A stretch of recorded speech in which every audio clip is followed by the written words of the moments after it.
What's up everyone, and thank you for stopping by the channel. Today's project is the Shindaiwa string trimmer, and the problem is that it runs, but its trimmer head is missing some parts. Let's take a good look at it, find out what's wrong with it, and hopefully we can fix it.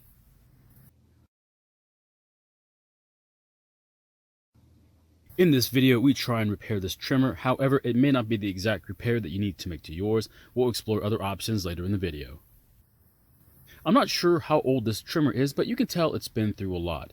It looks like it's been scraped on the ground and dropped multiple times. There's plenty of scuff marks on the recoil, and if you take a closer look, you can even see that the exhaust port is bent towards the rear cover, more than likely caused by a pretty decent fall. There's wear on parts of this trimmer that I didn't know was even possible. Another unique bit of damage is the cage that protects the gas tank. It's not supposed to look this way, and more than likely it was dropped and landed on the cage, bending it out of shape.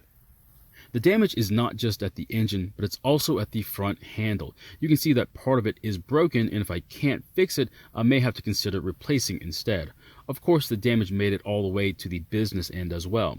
From the condition of the trimmer head, I'm guessing that it suffered some sort of major damage that made it look this way.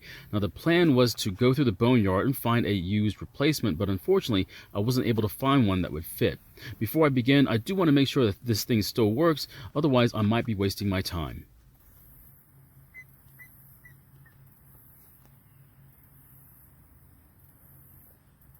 Of course, the label for the choke position is missing, so I need to confirm which direction the choke has to be for it to actually work, and it looks like the choke is in the up position.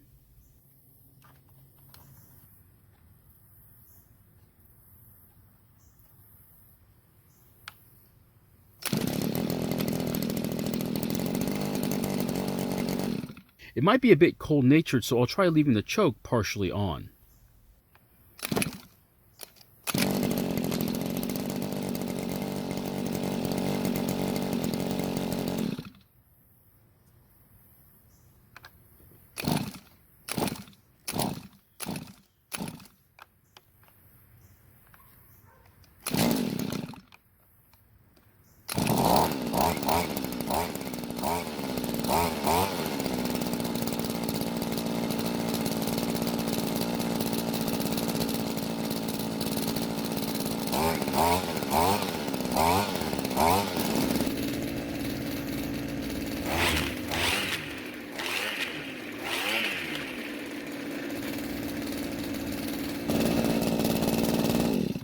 Now, even though it had a hard time staying running, I'm perfectly fine with it. I'll just have to keep it choked till the engine warms up.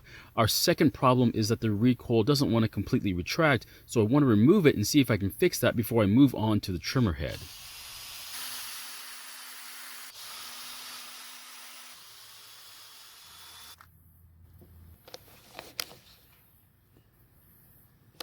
Now, I don't want to take this apart because it might make the problem worse, so I'm going to try to lubricate the spring the best I can and any other moving parts.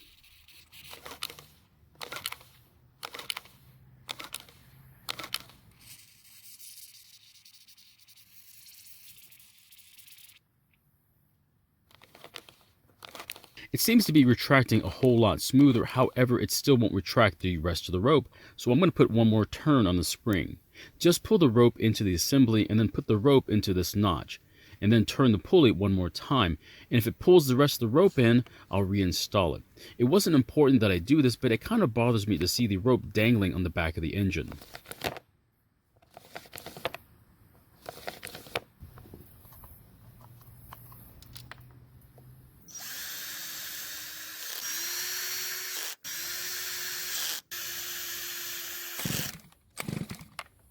So it's now time for the real problem, but I just noticed that the gearbox is loose. It's not a big deal, but it's not supposed to be this loose. It looks like the bolt that clamps it onto the shaft is gone, so for right now I'm going to remove one of the 4 bolts on the broken handle and put it here.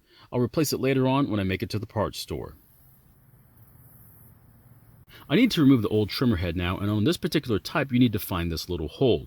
Once you find this hole, line it up with another hole behind it, and that will allow you to lock it up if you put an Allen wrench or a screwdriver in it.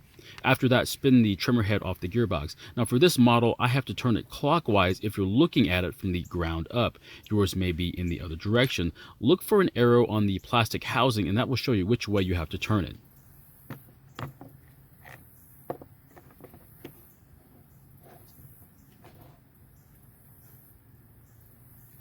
So I decided to go with a trimmer head that I've used before, which is the Wind and Go from Shakespeare.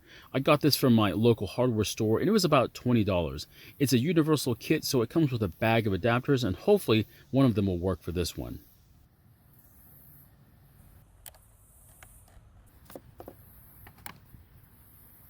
I don't normally look at the directions, but for this, I'm going to have a brief look at them. I'm not going to read off the directions for you, I'm just going to look at the pictures. I would suggest reading over the instructions because what I do may not work for your particular make and model of trimmer. I want to separate the head so I can put the correct adapter in it. Just push in the tabs and it should come apart. Now the adapter should slide in the center, but first thing we have to do is open the bag up and find the correct one that looks like the old one.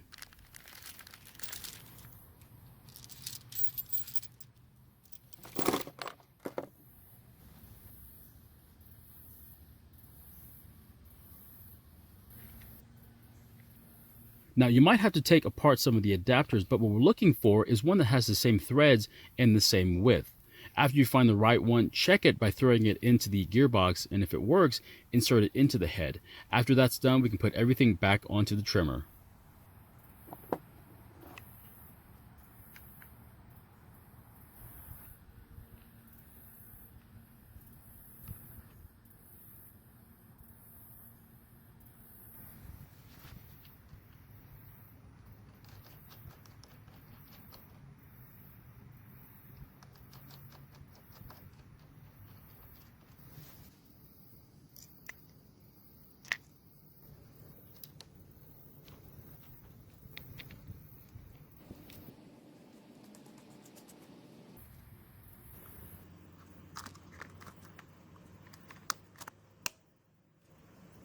After putting the trimmer head back on, turn the knob so that the black arrow lines up with the load arrow. Now this will line up a hole in the head that will allow you to push the string through it. I do apologize, but I don't have the footage of it, but after making sure that the same amount of string is on both sides of the trimmer head, wind the knob at the bottom until all the line is wound up, and it should look something like this.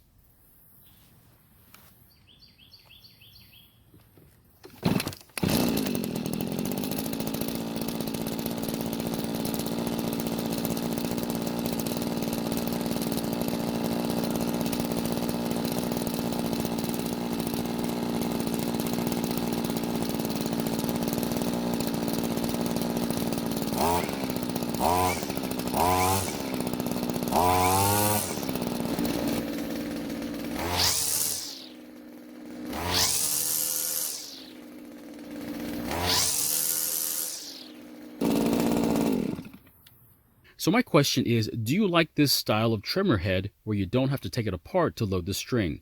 Personally, it really doesn't matter either way. Thank you for watching. I really appreciate your time here. Please feel free to ask any questions, and I hope to see you in my next video.